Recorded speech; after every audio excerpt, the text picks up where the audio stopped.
Hi there, welcome to Last Days Live. I appreciate you joining me on this Monday evening. Got a lot to cover, so let's just jump right into it. I get this in the mail, Voice of the Martyrs, and I've gotten it for years. Good organization. Really helps us stay on top of persecution that's going on around the world. And in these last days, I think it's important for you and I to see it, appreciate it, and pray concerning it. There's a lot that's going on outside our nation. Most everything that I'm going to say during our time together at 8 o'clock is going to revolve around what's taking place in America, because I tend to think of myself as a missionary to America. But and they don't mention a lot about what's going on in America, because we don't suffer nearly like the folks around the world are suffering. But I just want to put that up first of all so that you'd see it and appreciate it, and perhaps subscribe to this. You can get it on a I think I get it at least on a monthly basis. But anyhow, good organization, Voice of the Martyrs. And I was looking for the website. I don't see it. But if you're interested, you can text me, and I'll try to get you more information about it. But very important organization in what they're doing and keeping us aware.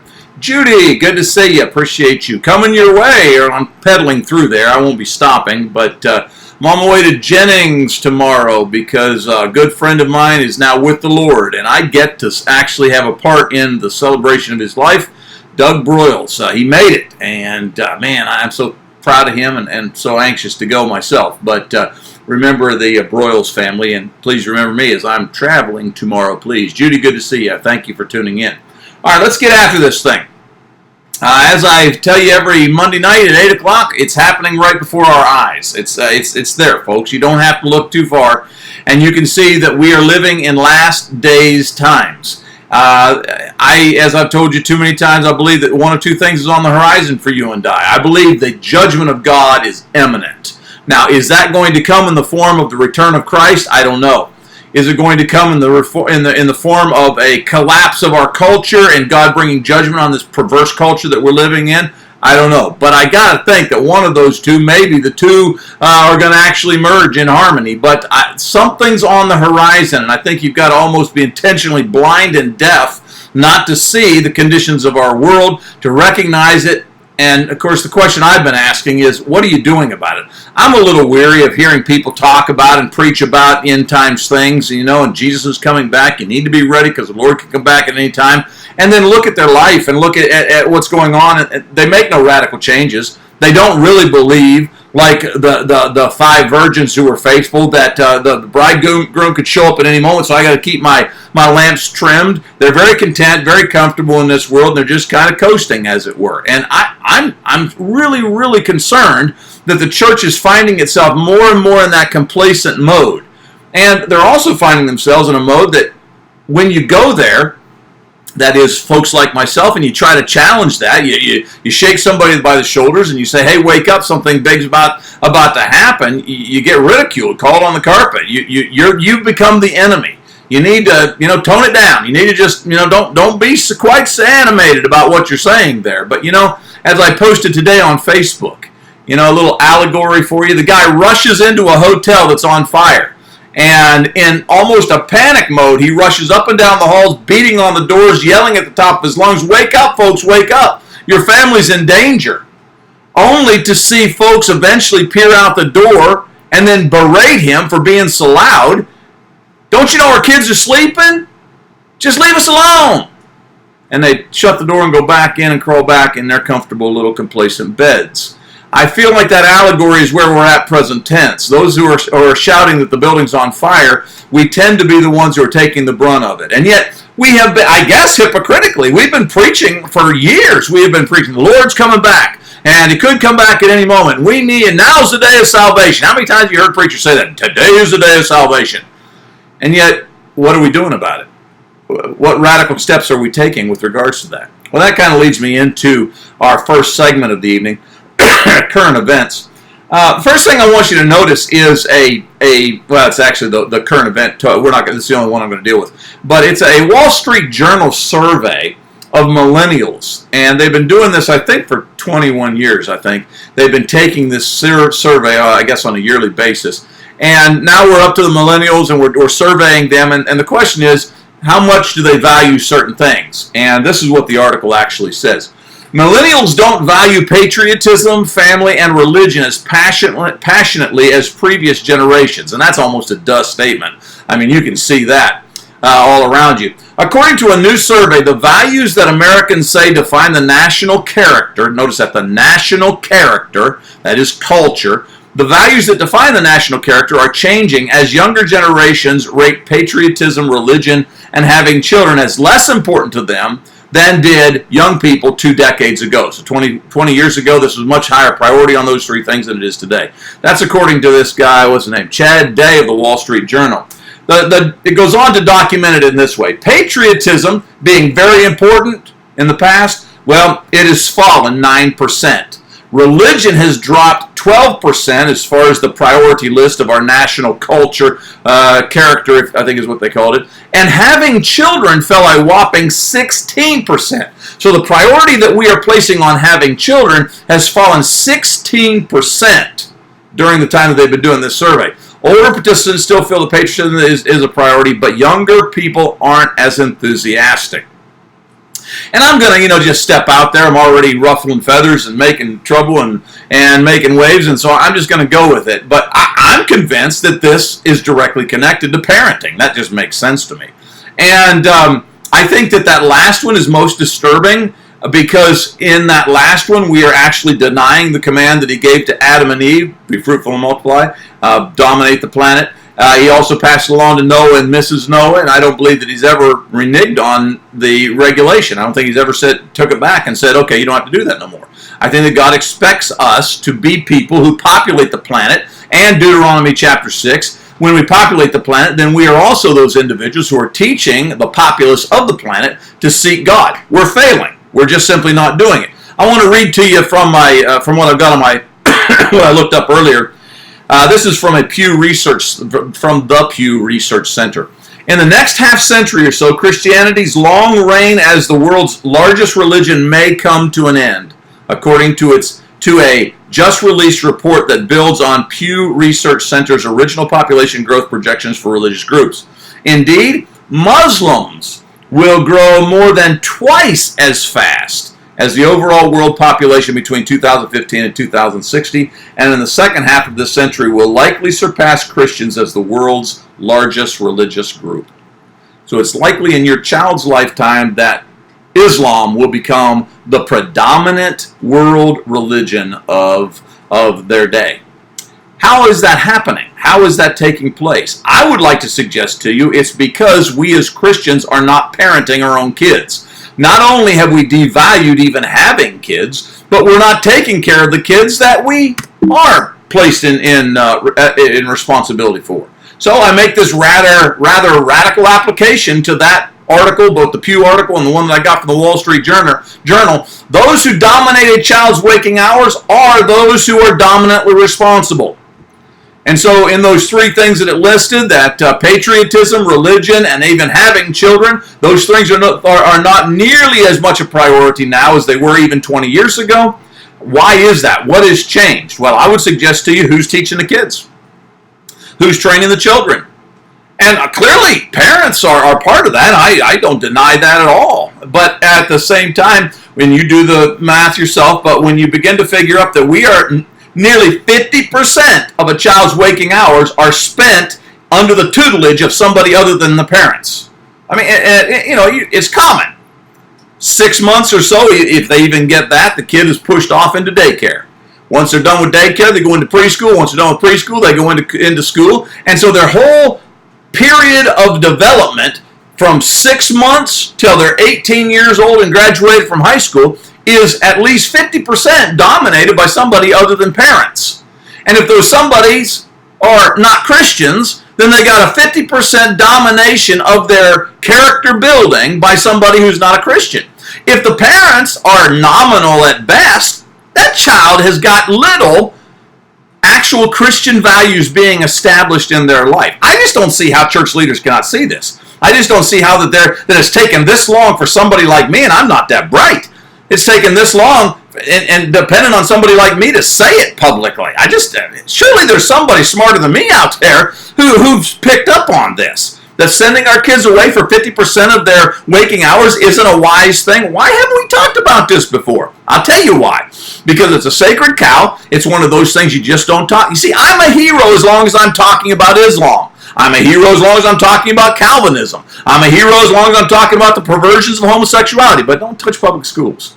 Don't do that one. Don't talk about parents who are delivering their children 50% of their day into the hands and the arms of somebody else. Don't talk about that one, because that's a sacred cow. You see, that's where I'm at. And it's not sitting well, and I've gotten myself into deep trouble because I am willing to say it. But, I guess, and again, my rudder doesn't go that deep. But for years I've been hearing people, some of my mentors, who've been preaching this, the Lord could come back. His return is imminent. We've got to prepare. Today's the day of salvation.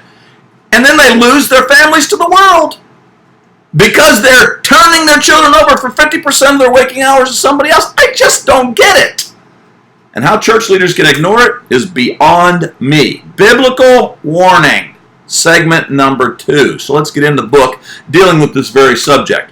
Over the weekend, I was blessed to travel to Duggar, Indiana, and I spoke 3 times on the subject of the Shema, parenting. We've talked about it already, so I won't belabor the point except to make a further application to it. The Shema is essentially Deuteronomy chapter 6, verses 4 through 9. In my study, I'm just amazed at how foundational this is to the educational process of a child as far as Judaism was concerned, is concerned, and should be foundational to ours as well as New Testament Christians if we understand what Ephesians chapter 6 says, Colossians chapter 3 says.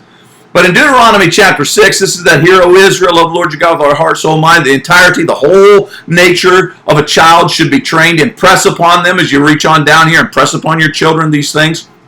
Talk about it when you lay down, when you rise up, when you walk, all day long you should be talking about it. It's interesting. God gives children to who? Parents. So who's responsible for the children? Parents. Shipping off for 50% of their waking hours? How can that possibly be responsible? And this passage tells us that God has called us from all the way back in Deuteronomy, and I think I can show you even before this. He has called us to be people who pursue Him in a holistic life worship. This nutso concept that we can divide out our character, divide out ourselves into secular and religious it's just simply not Bible, and it's not even world history. That's just not the way people looked at it. But we have decided that somehow that there's a secular side, there's a religious side, and Deuteronomy is dealing with the spiritual side. Nonsense! You got to be blind to Jewish history to make that conclusion. Deuteronomy chapter 6 is dealing with the whole nature of a child. From the way they play with their little cars in the dirt and dig a ditch or learn to do the dishes, to Bible study and going to church and saying their evening prayers. All of it is the life that is supposed to be funneled by the parent toward God. Holistic life worship. That's Deuteronomy 6. That's the Shema, which I am convinced was used in Luke chapter 2, verses 51 through 52, when Jesus learned, grew in wisdom and stature, favor of God and man. Very similar. I'm also convinced that that's what Paul was talking about when he wrote to the Ephesians in Ephesians chapter 6, when he tells fathers that they are to train up their children in the way they should go, that not to exasperate them. I'm convinced it's also what he was saying to the church at Colossae when he says similar things about how the parents need to take care of their children and not embitter them. All of that stuff, Titus chapter 2 and verse 5, all of that is rooted, I believe, in the Shema and even previous to that, because God gives kids to parents. Therefore, parents are responsible for kids. All right, well, that said, I want to take you to this passage because this is a passage that I haven't covered much, but this comes just a paragraph later after the Shema. It's still hot on the table as far as the topic is concerned, that we should love the Lord our God and all those kind of things. But now he's going to enter into a more serious time, and he's going to say, fear the Lord your God, serve Him only, and take your oaths in His name. Do not follow other gods, the gods of the people around you. For the Lord your God who is among you is a jealous God, and his anger will burn against you, and he will destroy you from the face of the land. We are told in this sober conclusion, as it were, application to the Shema, don't forget the Lord. Fear the Lord, he says. And he says so much of it, he says, look, don't follow the gods that are around about you. One of the reasons I think that we so easily dismiss things like Deuteronomy is because we don't worship other foreign gods today. Do we? Sure we do. We bow regularly at the altar of the sports god. We'll drive our children halfway across the state with regularity so that they can play in a softball game. But somebody asks if we volunteer for VBS or be there on Sunday morning to pass communion or stand up and give a devotional or teach the nursery class, and I just don't have time. I don't understand it except to say that, yeah, we definitely have foreign gods. Materialism, we bow at the foot of materialism all the time. And our culture is regularly sacrificing. We're doing the baby sacrifice even today through abortion. A lot of ladies are having abortions, and a lot of husbands are asking their wives to have abortions, or boyfriends are asking their girlfriends to have abortions because it's not convenient. Sure, we got false gods today. Absolutely, this applies to us today. Maybe even more so. And so he says, listen, don't worship the false gods that are around you, among the other people that are around you, the culture that you go to work with every day. The ones that when we send our children off to public schools for 50% of their waking hours each day, those individuals, those values, be careful of those values because they're teaching our children, according to the surveys, not to be patriotic, not to be religious, and not to value family. You know, I get it. Yes, parents are guilty too, but when parents assign them to the school system, and the school system is a public school system that is a complete vacuum of God's values, you see what the children are learning here. How blind do we have to be to look over our shoulder and fail to recognize we are in crunch time? This is crisis mode, and we created it by giving our kids away for 50% of their waking hours. God says, don't go that path. Verse 15 there, for the Lord your God, he's a jealous God, and his anger will burn against you, and he'll destroy you from the face of the land. I think that judgment is imminent, and I think unless Christians quickly wake up, we will be among the ones who are destroyed from the face of the land. I want to take you to two end times passages before we move on. This one's from Romans chapter 1, but I want you to notice how each of these two passages end. In this passage, the Holy Spirit is describing a self-destructing culture, and it's like reading today's newspaper as far as the headlines are concerned.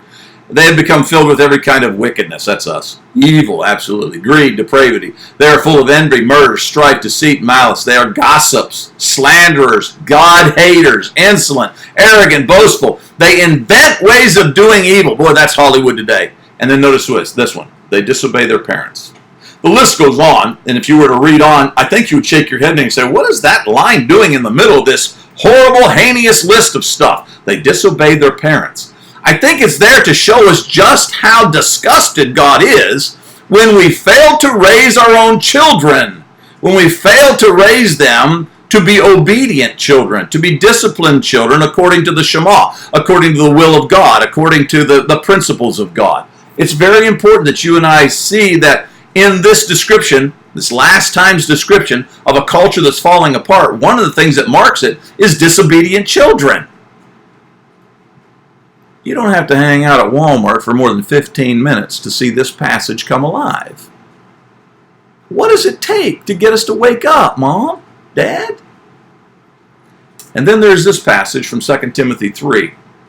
This is one of those passages that I often quote that uses the line last days. Thus we got the title for our Monday night time together, Last Days Live. But mark this, he says, write this one down. Take this one to the bank. There will be terrible times in the last days. People will be lovers of themselves. We're there. Lovers of money. We're there. Boastful, proud, abusive. We're there. And then notice this. Disobedient to their parents. Same line that we saw in Romans chapter 1. Disobedient to their parents. Is there anybody else out there who can see the emphasis here on taking care of your kids? Making sure that you raise your children, that they're not disobedient. And by the way, notice that, disobedient. Disobedient to who? I think we often just assume that in the context they're disobedient to mom and dad because those are the parents. But what are mom and dad supposed to be teaching them? You see, mom and dad are the representatives of heaven. As I say so often, the greatest mission field we will ever have is family. It's home. It's our children. Dads are supposed to be the living image of God because that's the way kids think about it. When they're 3-year-old and they're laying in the lap of dad and they look up into his eyes, they see God. When they go to Sunday school and the teacher talks about God, they put dad's face on that mental image because that's what we're supposed to represent. We're supposed to represent God. And so ultimately in this, when he says disobedient to the parents, it's not really their parents, it's disobedient to God, isn't it? Where would we learn how that we are supposed to be obedient to God? Deuteronomy chapter 6, it's called the Shema. We need to go to Scripture. We need to allow Scripture to speak. I am so weary of individuals who will give every excuse in the book as to why they should not follow or they should not go after the path of God. When he provides it for us, I provide it, and then they come up with some other excuse. Well, it's your attitude. It's the way that you present it, or you talk too loud, or you talk too much, you're too persistent. They come up with any excuse possible to make sure that they don't have to obey the passage. I fear for those folks because one day they're going to have to answer to God for the fact that they heard, but they didn't listen. As I told you last time, I would like to ask you to look at my YouTube channel. You see down here, right here, predicting the end. That's kind of, I think we had 3 parts of that. But you can go to YouTube and you can find more information about that. We concluded that last week. But this whole idea of predicting the end and the 2 qualities that God looks at, you can go back and review some of what we've talked about before. But we're there. You can also find other things with regards to what I'm saying on YouTube, and I would love for you to support that and help us out. Be supportive of this ministry because we need it. We're losing support. Survival tips. This one's kind of a neat one. It's not all that profound, but this is a picture of my counter. It's Cindy's countertop. And that's a Berkey water filter or purifier system thingy-badingy. Costs us right at $300. And it's really, really cool. I know we live out in the country, got good water and all that kind of thing, but we've got this because it takes out, as you can read there, ours, the one you're looking at, it gives us 3.25 gallons of water, goes through that thing. It removes 99.9% of the viruses and pathogenic bacteria. But this is the interesting thing, I thought. 3,000 gallons per filter can be filtered to remove that 99.9%. And we have 2 filters in ours. So 6,000 gallons of water can run through that. And Cindy tells me that it lasts us over a year. So it's just an amazing thing. One of the things I like about this water filter is I get it. Most of you, you got water that's coming from the city or maybe your own well, whatever it may be. But there could come a time in the future where water is going to be difficult to get, and if you do get it, it might not be as clean as you need it to be. But I can run it through my little Berkey, and I can drink a lot of water that most folks can't because of the filtering system there. Just another kind of survival tip. I think I believe that it was well worth our $300, and we keep it on the counter, and that's where we go. We drink right out of it rather than drinking out of the faucet, so that we know that we're healthy and all that kind of thing. So get you a Berkey water filter thingamadooby. You can see it there, berkeyfilters.com. Go there, and I think Cindy went there just a few minutes ago so that I can know how much it was. I think it's $305. Let's end the night on a big high note. Within the last hour and a half, I was at the church building baptizing a young man who I have studied with for some time now. Great kid. And I cannot wait to see this young man. He told me as we sat in the pew and we were talking about salvation, and I wanted to make sure he understood everything that he was getting himself into. He actually looked up and he said, well, one of the reasons that I want to begin this journey is because someday I hope to be a preacher. God bless him. And God bless his parents. But just about, an hour and a half ago, I was at the church building and baptized this young man, and so thankful because I needed that boost. It's been a hard couple weeks, but it's so good to see folks who are paying attention, willing to submit to Scripture, and I am thankful for Elijah and him meeting Jesus in the water just a few minutes ago. Well, folks, there you go. Conclusion, keep your eyes on the sky because he's coming. In order to do that, keep your family close, your homemaker vigilant, keep a watch on the conditions because they are changing rapidly, and keep your investments in heaven. This is Sonny Childs saying, please pray for me. I know you thought I was going to say be there, and I will in just a second, but I'm on the road a little bit more lately. I had a transition in my ministry, so I'm having to do a little bit more traveling. In fact, I leave in the morning early to head south to Jennings, Louisiana, where I've already told you I'll be able to speak at the funeral service of my mentor, Doug Broyles, who made it. He made it. He's a winner. He's with the Lord now. And then I'm going to stick around, and next Sunday I will be preaching at the Turkey Creek Church of Christ there in central Louisiana. And they've been huge supporters of me and my ministry for a very long time. So I'm looking forward to that. And in betwixt those two things, I will be pulling up somewhere and I will be working on a book called Parenting the Shema.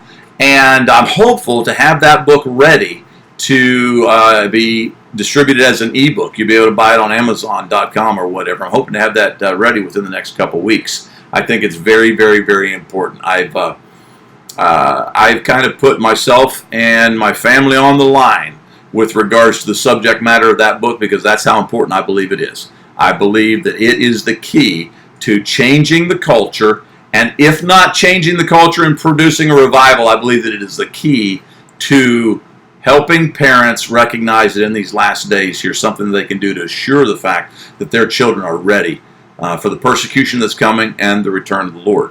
So pray about that, if you will, that I can get that done. So there's my buddy Ray. He is all the way out in Las Vegas. Boy, he's been everywhere, man, as the song goes. Ray, be careful out there. Yeah, there's my buddy Mac Haynes. Oh, he's all the way out in California. Mac, good to see you. And Cindy and Judy, others of you are out there, I suppose, who have not commented, but thank you for being with me tonight. God bless you. Please pray for me and this ministry that God will give us strength to maintain. I love you. Gonna say it now. Be there. Matthew 16:26.